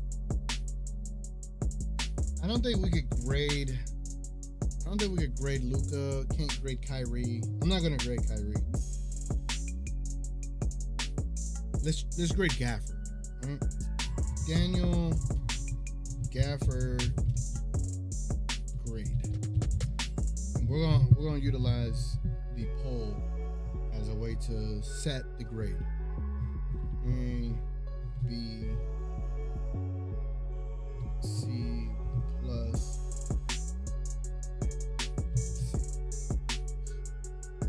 I'll set the ratings. That I don't want to be like, oh, is this bad or is this good?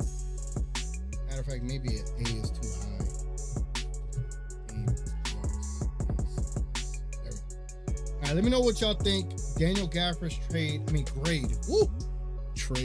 Grade has been so far for this season. Let me know. Y'all answer that poll. I'm gonna give y'all a couple minutes to deal with that poll. In the meantime, let's jam out, man. Read some comments up in here. I have been liking the show, man. This is a little sit back and vibe out, chit chat, you know. Give y'all something to talk about. Hey. I'm good on Looney. I think Luka will be back early February. Ooh. Early February? I don't know. Kid didn't get us to the finals. Kyrie and Luka did. He gets carried by both of them because he's a player's coach and not an actual coach. Deion Sanders? Looney can rebound like Will Chamberlain. Mr. Gucci said, Yon, I'm boring you, bro. Damn, son. Where'd you find this? No more rapping for me, bro. No more rapping. No. Yeah, those days are behind me. And I could freestyle back in my day. For sure. A dream target would be Andrew Wiggins. That could be a thing. You have to trade Gafford though. All Looney brings is rebounding. That's it. Don't want him. Sucks on defense. Very slow. Can't defend the rim at this point. I'd rather have Powell. And then Powell still get out rebounded. It's a season from hell, but I think the worst is behind us. I hope so, Mondo. I hope so. Appreciate you stopping by, man. I hope so. This is the worst of it. Luka will be back next week. You'll see TGA. Shut up. No way.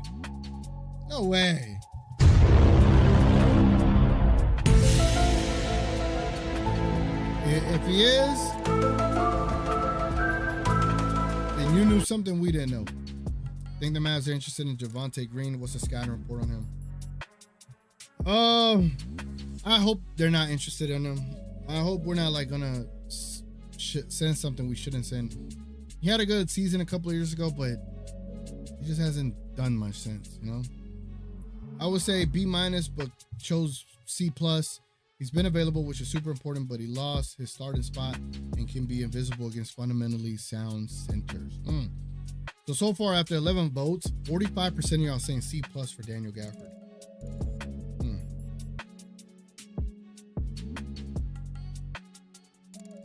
C+, I think I would have to agree. For C+ for Daniel Gafford.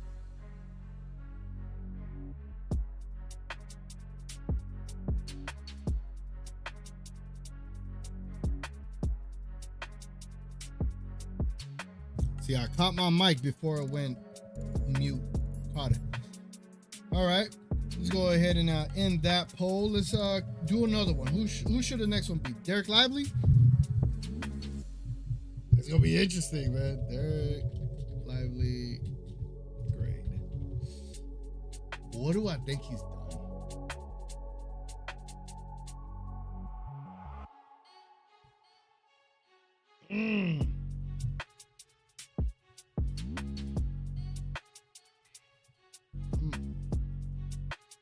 Maybe I'm not like super high on Lively this season, just due to the injury issues.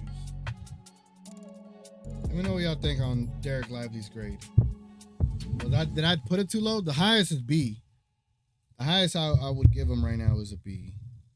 The lowest I have it at a C. So I don't know. Let me know what y'all think in the voting. Or if y'all don't agree with a B, let me know. Like, should it have been higher? I would think a B is fair. You know what I'm saying? It depends on how y'all look at it. I gave him a B. Okay. Nah, you're not, bro. I mess with y'all. B is hard, TGK. Appreciate it, man. I'll be looking. If y'all ever on, oh, this is a good cologne, by the way. Prada, Luna Rosa, pretty good. If y'all ever on Epidemic Sound and y'all find a dope beat there, send it to me. I'll make it a part of the show. Want Luka to take his time coming back. Don't rush it. If anything, being in this draft would not be a bad thing. This is what Luka like that, you know? Luka like pivoting another season. Gabriel gets a C+ because the only reason you need is that he's being outplayed by Powell. Woo!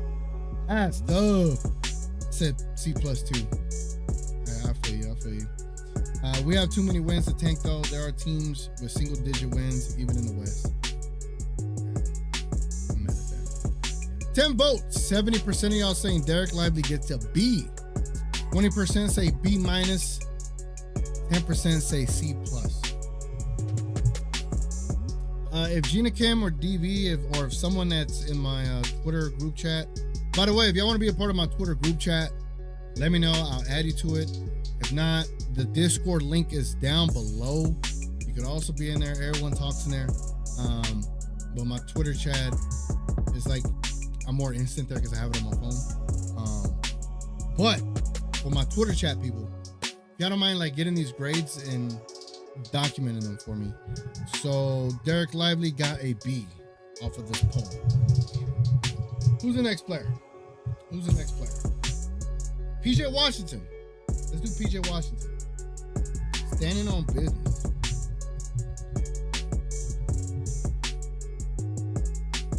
Okay.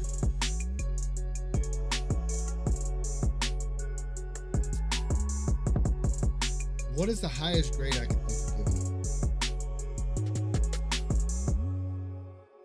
I got it.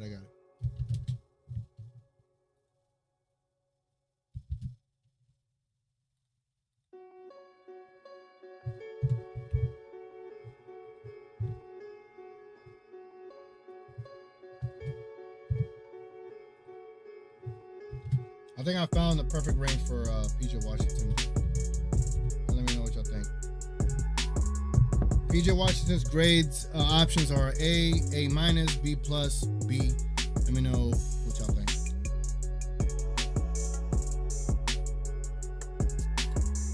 It's kind of lit. This is lit. I'm having fun. Hey, that's why I'm this up.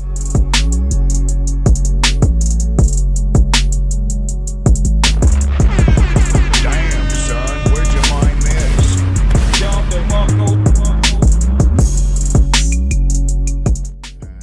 Enough of that. Get back to the chat. We'll be having an intermission, you know what I'm saying? Intermission as we're live on the show. B is super fair. His play has been good overall, but he always gets hurt without the injuries, probably. And I know this for Derek Lively. I agree. I think if Lively could stay healthy, his grade would have been a lot better. Please, B+ from D-Star. I think Lively could be better than B if he scores more instead of passing, so he gets a B+ because he didn't regress at least. Okay. That's fair. PJ like a B+ to me. A-, an A. Stop lying, TGK. Everyone don't talk on your Discord. Gina Kim don't talk on there. Yeah, they do. Nancy be talking. Ohe Longdress be talking. DV be in there. Richard be in there. You be in there. It's you that don't be in there. Now you be in there too. Let's see. PJ gets an A. Lively gets D with injuries. Damn. I didn't have that as an option. PJ B+ because at times his offense isn't there, but his defense is. And when he's playing good defense and dropping 15 points, he looks like an all-NBA wing. He does. When PJ has those games, bro, it's crazy. PJ gets an A for me.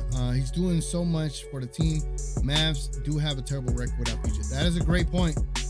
I wonder what his win share records are. Defensive win share. Ohe Longdress says, A, easy for me. His shot can come and go, but he's been damn near 40% from 3. Our best defensive rebounder that's not Luka and takes any assignment he's given. Great assessment there. I agree. B+. Okay. I changed mine to A. We are terrible without him. All right, so after 14 votes, PJ Washington gets a grade of A. All right. Grade of A for PJ Washington. So Daniel Gafford got what, a C+? Derek Lively got a B-, I think. And PJ Washington got an A. A 47% A. 20% say A-, and 33% said B+. All right, cool. So we'll end it there for that one. Who's the next player? Oh, I know who. Captain Clay a lot. Captain Clay, ladies and gentlemen. Clay Thompson. Great. Here we go. Oh, this is a tough one. This is a tough one. Oh, man.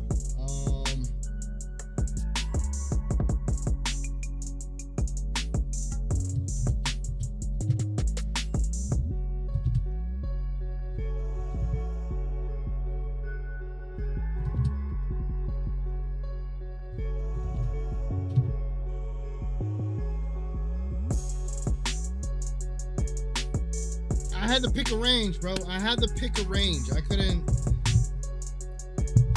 I don't think he's B+. I don't think he's B+. I think the highest I would go is B-. I hope I'm being fair. If y'all don't think I'm being fair, let me know. But I think I'm being fair. I think I'm being fair. And let me know what y'all think Klay Thompson's grade is. For what he is doing for us, if the question was, is he meeting expectations? I would have said, fuck yeah, he's meeting expectations. But as far as the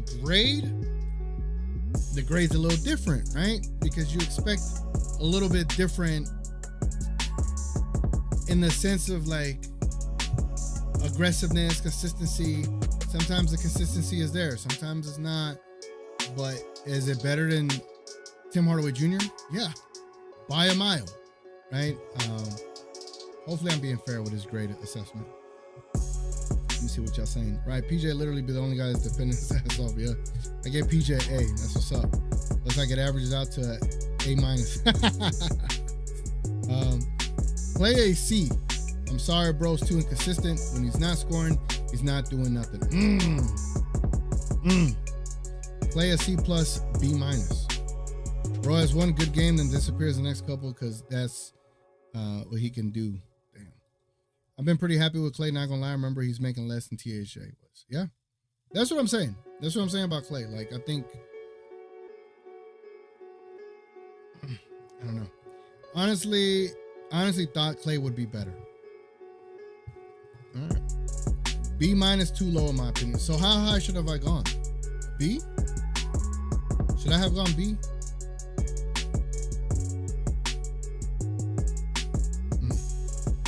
Just go B, A, B, C, D, and we can keep explain plus or minus because some may be down or higher on players. Okay, I'll do that after this one.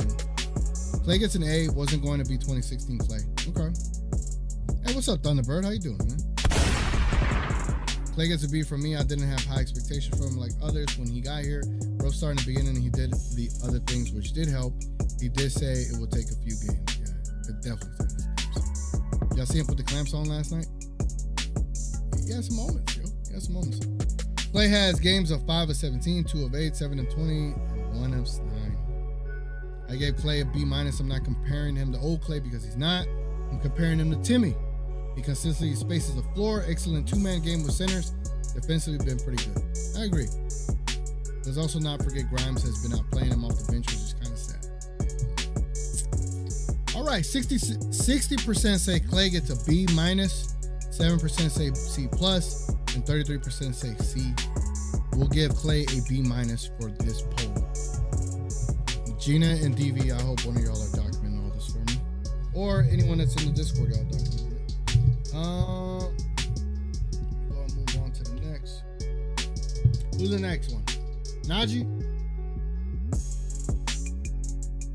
Najee Marshall.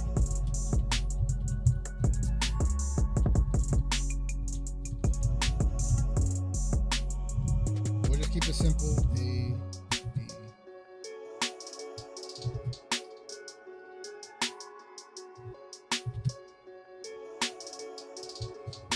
All right, so for Najee Marshall, let me know what you think his grade is. I put A, B, C, or D. If y'all think there is a plus or a minus, explain it in the comments, by all means. TGK coming out the B's from Golden State and injuries. He's better than TJ and isn't liability. B minus. I would say B minus is fair. We have to consider a lot of things haven't been going our way this season. He hasn't played long enough with Kyle and Luka. That's the sad part about it. That was the sad part about it. Easy A for Najee. Damn, if you were to ask me what yeah.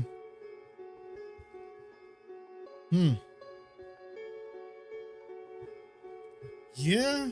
Damn. Yeah. I think Najee might be close as an A, you know what I'm saying? Hey, yo, who gave Najee a D? My Paleolithic ass gonna fight you. Oh, man. Hold on, I gotta...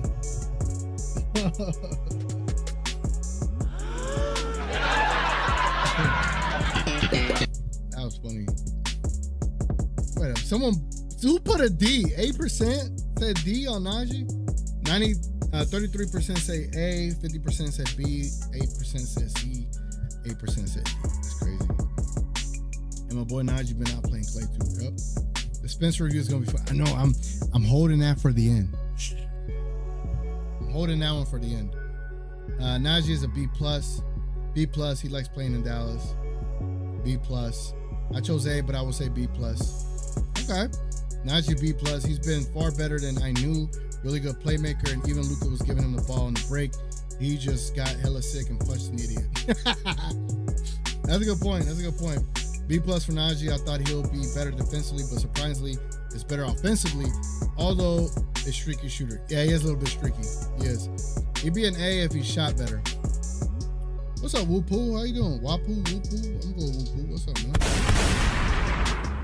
Najee a B plus, but I'll give him an A if we comparing everyone to who they were upgraded for. Then he's definitely an A, doing the things DJJ couldn't do for us. That's a great point. That's a great point. Nose got hit you there. Najee get an F, getting into that fight, getting the team suspended. We had a rhythm before that. Damn, Thunderbird. Damn. All right, so 54% went to a B for Najee. So Najee gets a B for this grade for his midseason review. All right. Now we move on to Quentin Grimes.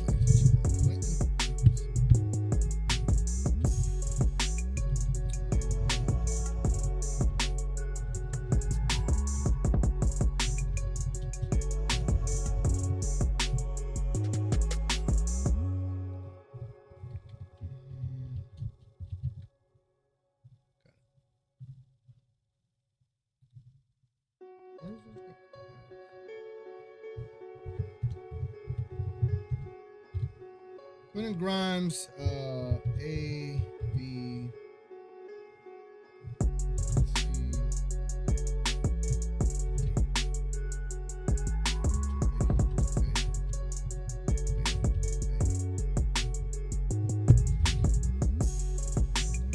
Damn, TikTok is officially banned. What? It'll be boo for some. It'll be for others. I have no dog in the fight. I have no dog in the fight, but what I will say, nah, never mind. I don't want to get political up in here. I'll just say I don't like dictator type abilities for a president, right? That law that they put in to allow TikTok to get banned allows the president to deem any app as such. You know what I'm saying? It's kind of crazy. Giving the president a little bit too much power. Regardless of whatever party you're into. I'm just speaking in generalities. Whatever president's in a bit, like, no. Can't have that much power, brother. Nah, Thunderbird, that's standing up for your teammates. He had every right to fight back. We know who gave Najee a D grade. Loch Ness must have said Thunderbird hasn't played 2K. Najee punches Nurkic, gave the locker room more morale points. Good point. Grimes is an A- for me. Okay. Grimes is a B. Been showing kid that he's not just a DMP player and can actually score the rock, shooting over 40% from the three this season. Oh yeah, yes. B-. B. A for my boo, Josh Green, but better, doing things we wanted Green to do and has been a big help. He has been a big help, for sure.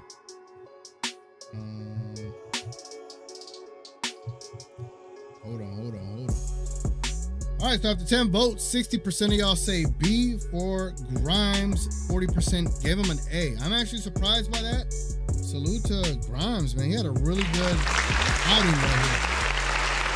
He got no C's from anybody. No C's and no D's from anybody. That's pretty cool. All right, we'll end that poll. Who else? Who should we talk about next? I think other than Luka, y'all want to talk about Maxi Kleber? Damn it, let's do it. Maxi Kleber. I'm not gonna put an A on here. Yeah, I'm not even gonna put a B. Fuck no. I'm not gonna put a B option.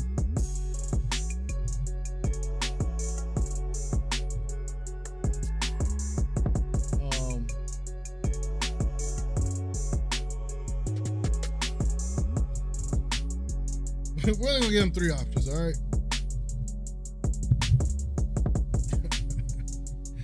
I'll give him a C, D, or F. You get 3 options. That's all you get. I can't believe the kid DMP'd him. I know. I think Grimes stepped up offensively when the team needed it the most. I think he leads the league in 3-point percentage. I don't think he leads the league, but he's up there for sure. Oh, we'll do Jane Hardy next. A- on Grimes. He couldn't get on the floor. He couldn't even get on the floor for the Pistons, and he's been so good for us. Definitely an involved Josh Green. Fact. We'll do Hardy after this one. Maxi a Z. Damn. Highest the D.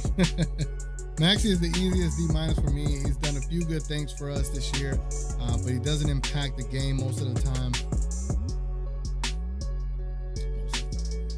A+ for Grimes, been balling. All right. F-. Damn, Gina. Maxi and F, bro, has 2 good games and tricks us into thinking he's back to old Maxi, then goes back to play trash.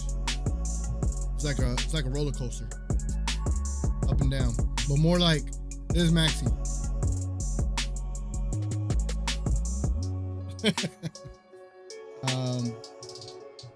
He's not an F because he could play without dragging the team down. He's a bad contract though. Yep. I like Grimes ISO better than Spencer's. Damn, y'all gonna hate on my guy Spencer? I don't need to tell. I know you don't. Bill Alien, what up? Let me give you a gunshot up here. C- for Maximilian. Cats overlook his defense and passing off the dribble. All right, C-, I respect it. A little bit, you know. Maxi do come up a little in the important games. A tease bit. B for Maxi. He been good at the backup 4 and 5 with a lot of injuries. All right, man. Kid literally only DMP Grimes for 1 game. The other game he admitted to being sick after Miami for the people. Gotcha. Well, he didn't trick me, to be honest. I knew Maxi was going to be bagged to being trash for the casual fans. The Maxi defenders, yeah, like Marcel be saying. The Maxi defenders, ladies and gentlemen. All right, so after 13 votes, 46% of y'all said F. An F for Maxi, man. F for Maxi. I'm going to need to get all these grades and I'm going to put it in one big tweet after the show. I think we're down to 2 more players. Hardy and then Spencer. I don't think I want to grade Omax. I just think we don't have enough. Hardy will grade. Spencer will grade.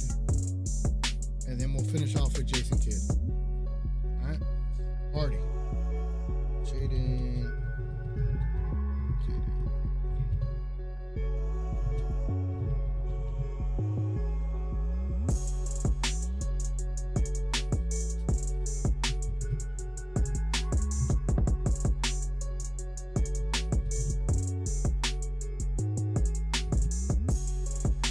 Jaden Hardy grade, I only went from B to F. I didn't even put an A in there because I don't think he's anywhere near an A right now. I'm gonna let y'all know, let y'all think, and definitely leave your thoughts. I'd love to read your comments and things of that sort. Again, while we're here, if y'all want to become members of the show, by all means. If y'all want to be on the Discord, check out the link in the description below. If you want to leave super chats, by all means. If you want to buy memberships for someone else, by all means, all that stuff. For sure, man. Every chat need a troll though. Yeah. On Twitter, I will liken myself to be more like a troll on Twitter than I am on here. I don't know, 50% of Maxi discourse I see is that he should go to Guantanamo Bay. Don't see a lot of fans. Nah, I don't go that crazy. I just need him off my team. I don't care where he goes. My baby is a B, probably a C+, but I'm biased. It's a little biased, for sure. It's a little biased. So what y'all think Jaden Hardy is, man? A B, a C, a D, or an F? It's tough because he had a bad start to the season, and then he had a really good one to the season, and then he's just been in the middle of the pack where he's either unplayable or he's playable, and it's tough. Like, there's been a lot of topsy-turvy on this team regardless, right? So it's tough, man. I feel for him. After 11 votes, 45% say C for Jaden Hardy. All right, going it there for Mr. Jaden Hardy. Jaden Hardy gets a C. Hardy's defense is too bad to be above a C. He got outplayed by a 30-year-old Spencer Dinwiddie. C for Hardy, he kind of stuck between being a creator and staying in the corner, and that defense, yuck. D+ for Hardy, he couldn't beat Dinwiddie. That is a really good point, though. No Guantanamo Bay is reserved for Matt Dumba only. Shout out to the stars. Damn. I don't even know what to choose. He is inconsistent. I know. Maybe I should just put a to be determined option. Jaden get a C- for me. He is terrible as a lead guard, but he's better as secondary. His vision is improving, but I don't know if his handles are. Yeah, there's too many times where it is kind of a loose handle. Hardy a C because when he's on one, he's cooking, but when he's not, he's just not it. B- for the Hardy party. Wow. Shows flashes, but needs to tighten his handle. Better decision making, more consistency. I respect it. Pretty much inconsistent. I respect it. All right. So Jaden Hardy got a C. I wish I was keeping track of this. I hope someone's keeping track of this for me. Spencer Dinwiddie, y'all. Here we go. I gotta change the beat to this one. There we go. Spencer Dinwiddie is my guy. All right. Spencer Dinwiddie is the reason we've been afloat without Luka. All right. You know what I'm saying? Just saying. Spencer Dinwiddie. Grade. This is going to be contentious. Either people are for Spencer or they are not for him. I'm going to put the regular options on here and let y'all grade. For me, judging that Spencer's on a minimum deal, judging that he's having to do more than he's had to do, I'm going to say Spencer Dinwiddie has been a fucking A for the Dallas Mavericks. Damn, son, where'd you find this? That is just me. Spencer Dinwiddie has been massive for the Dallas Mavericks. Regardless if you want to accept that or not, for a vet minimum to be playing starter minutes and to be out there to be able to do things for you and be able to help your offense, it is massive. Massive. He's not making 20 mil. He's making 2 mil. He's the reason we beat the Thunder. He made the shots at the end. Let's keep it a buck. They just need to stop trying to make him a point guard and he'll be better, and he got to work on his D and handles, as O had said. Yep. Z for Spence is terrible. Hey. All right, Richie K. Look at us agreeing. B for Dinwiddie. He's doing what he can to help to keep the team to keep the boat afloat. Yep. Appreciate that. If Hardy gets a C, Spencer gets at least a C+. I like that. Nah, I'm kidding. For his contract, he's playing good, so I say B+. All right. A plus. Been a Spence fans for years. Sorry, y'all. I'm with you. I'm not mad at an A $, but $. Where we at? B- for Spence. He's a minimum guy, and being asked to be Luka or Kyrie, he has single-handedly lost his games. His defense been iffy at times, but he's also been windedy too, and that matters. Yes, sir. Definitely does. Spencer is a C+, and on a good day, a regular B, because he's able to play 3 positions and close for us, hitting big threes for us, and he's on a vet. Yep. He's playing better than 16 mil THJ. THJ this year's playing good, but last year for sure, he's playing way better than THJ last year. I am mad at an A grade for Dinwiddie. All right. B for Spence. Yeah, all we can ask from him. Has lost a step, unfortunately. Wish he could pound rock so much. Wish he wouldn't pound the rock so much. I think he does it to protect the rock, but I get what you're saying. Like, you don't want to see someone just dribble at the clock. I get it. Ace for Spencer. He has stepped up, doing way more than his role. Yep. Man, I'm so pleasantly not surprised, but I'm so pleasantly like happy to see people are seeing the good in Spencer Dinwiddie.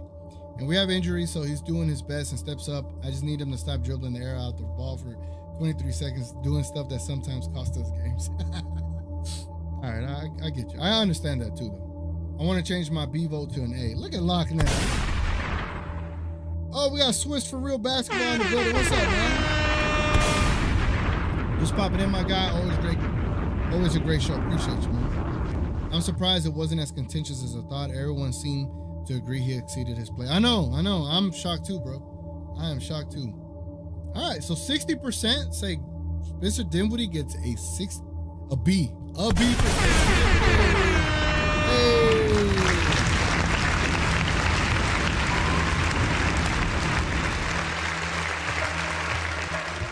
I like it. All right. The main event. The true main event. Oh, this is going to be funny. Oh, man. This is going to be funny. Let me get this on. Hold on. Hey.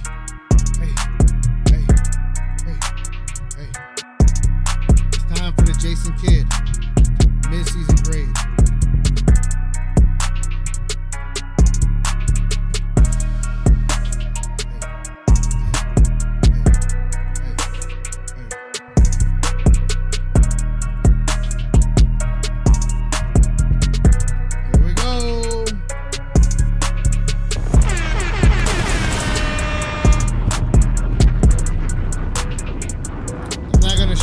Until I let y'all vote. I'm gonna let y'all vote. I'm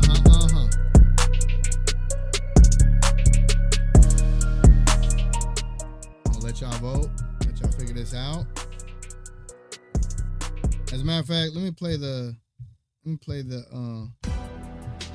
yeah. That's what we're gonna play right now.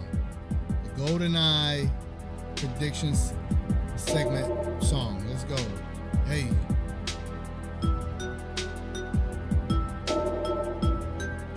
B- for Kid. What? I argue Spencer has been better than Clay.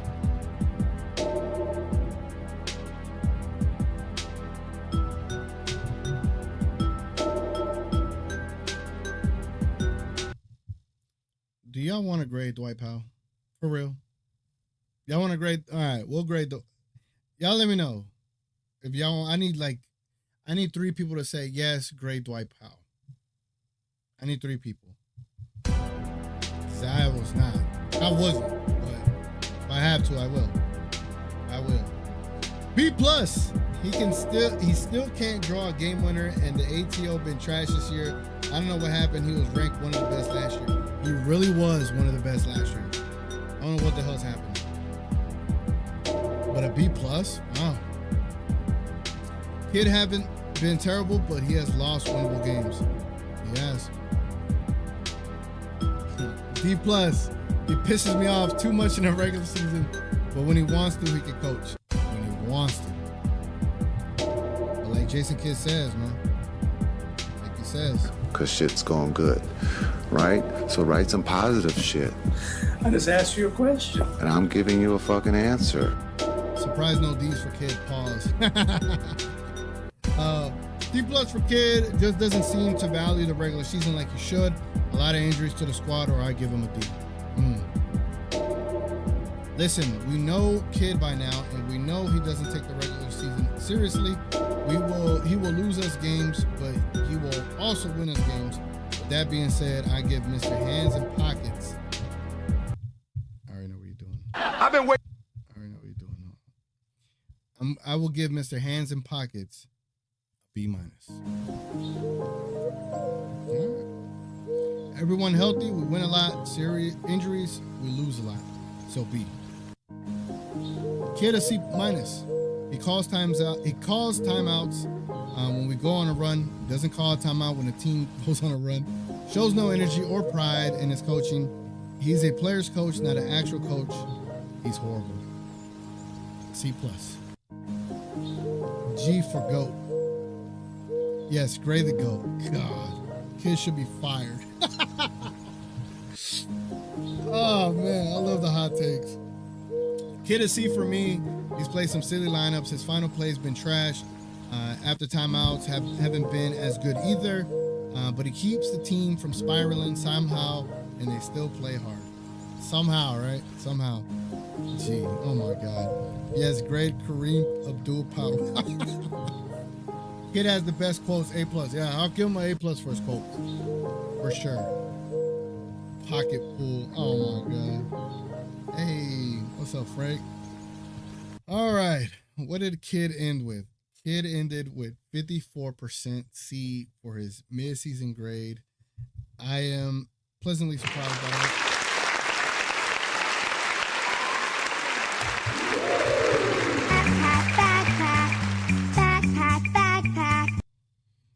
Okay. All right. Ain't nobody got time for that. So yeah, Jason Kidd gets a C on his mid-season grade as a head coach. It's kind of crazy because there was plenty of games that he could have won if he made some better decisions, if he had some better final play, strategies and drawn up plays at the end. If Jason Kidd did things a little bit different, I could see a B, but I generally see a C as well. Good stuff, y'all. Good stuff, y'all. All right. What we got? TGK.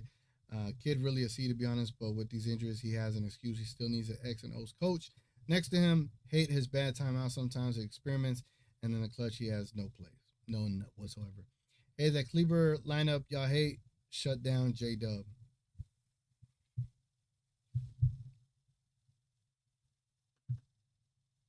Come here, Sylvester. Come here. Come here. You see what I have to deal with? I have to deal with Maxi Kleber still in 2025. He is sleepy. Look at him. He is a sleepy boy. Look at this. Look at this kid. Look at him.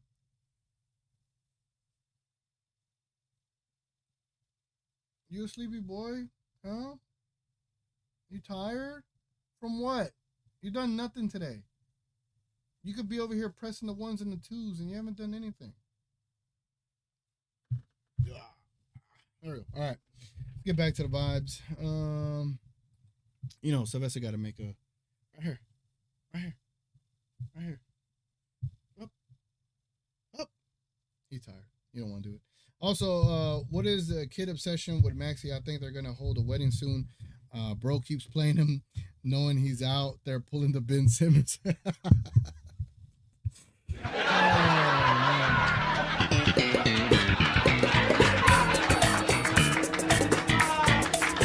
All right.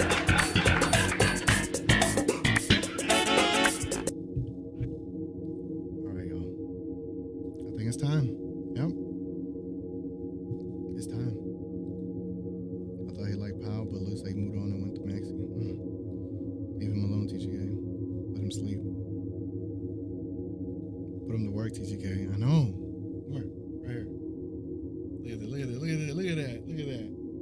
Good job, Woo Woo. Get that stretch in. Look at him stretch.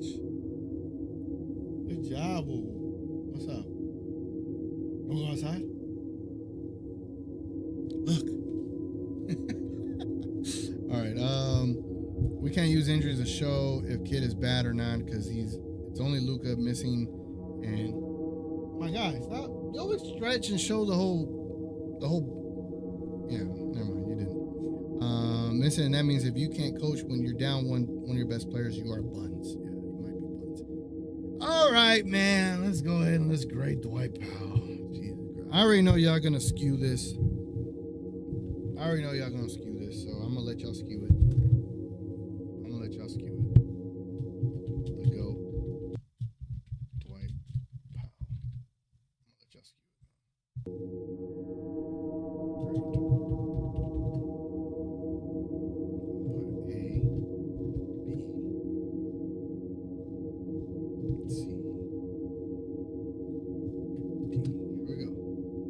Have at it, man. I fully expect all the powwows to give him an A, and I expect all the non-powwows to give him a D. It's going to be either A or a D. That's all I expect. It's all I expect, bro. It is all I expect. Either A or a D. And so far, oh, there's a few B's in there. All right, y'all tripping now. All right. I'm throwing this one out. I am throwing this one out. I'm gonna let y'all have it though. He's got to make lineups with Spencer as his best ball handler, man. What do you expect? I mean, that's a good point too. I mean, the kid deserves credit for that as well. But boy, you got to get wins. You cannot be losing to the Pelicans. You can't be losing to the Jazz. You can't be losing to these little bum teams, man. Like, you can't. You can't have bad L's. Not in Jason Kidd's, situation. It's just, you can't. Hey. Run that down a little bit. Get to the comments right quick. Can't believe we even won 2 games. That's a good point too. A plus, no explanation needed. A for Dwight, I had no expectations, but he exceeded them. All right. A plus and B's worst nightmare. Whoever put a D as a hater and you're not a real master. Power A as a third string center does what he has to do. His dressing fits is top tier model with tons of wrist, dragging our girls' eyes to him. He got aura. That's what he got. He got aura. Facts, Ronnie. All right, after 12 votes, Dwight Powell got an A grade of 58%. Y'all officially made me sick tonight. Y'all made me sick. I don't know how I feel about any of that. All right, man. I think that does it for the show. Tonight. I hope y'all enjoyed this. I enjoyed this just as much. We were up here officially for 2 hours, ladies and gentlemen. And before we head out, just like I closed last night's show, again, if y'all watch We Talk Mavs, y'all know We Talk Mavs and my connection to them. King is obviously going through a situation with Queen. Queen has been diagnosed with stage 2 of breast cancer. If y'all don't mind going to King's page on Twitter or going to We Talk Mavs and look up the profiles and things of that sort. They got to GoFundMe to help them be able to battle the stage 2 cancer, and we're all behind them. I'm fully in support and need Queen to defeat this. You know what I'm saying? 'Cause we need our Mavs family, and just want to support them. So again, just want to remind y'all, as Mavs fans, Mavs people that consume the content, We Talk Mavs means a lot to me, and I hope they mean something to y'all as well. So definitely go and check them out and consider helping out, or just sending some good messages, some good word. DM King, DM Queen, whatever the case may be. and just send some positive reinforcement over there, man, because, you know, cancer is a real thing, and fuck cancer at the end of the day. Anyway, man, I appreciate everyone hanging out with me. It means a lot. Hopefully y'all been having a good time. It's been your boy TGK. I'm gonna let this play, and then we're gonna be out of here, man. Appreciate y'all, y'all. Oh, well, y'all be back. We standing on business. Damn, son, where'd you find this? Team back to the gym. We going hard out doing fitness. Let the haters be a witness. We made it to the finals. Now we back to win the globe. Talking to Mavs, Baltimore, Dallas, under the Philippines. You're on our channel. These are your hosts, your boys, it's King. WTM, the feeling, send them what you think. But keep it cool and respectful. I'm sure you know what I mean. We talking to Mavs. Good night as well. Good night as well, everybody. We talk Mavs. Oh, And that'll be it for us as well. Appreciate y'all, man. It's been your boy TGK. Definitely leave a like on the stream. Subscribe to the channel, all that good stuff. And until next time, we out.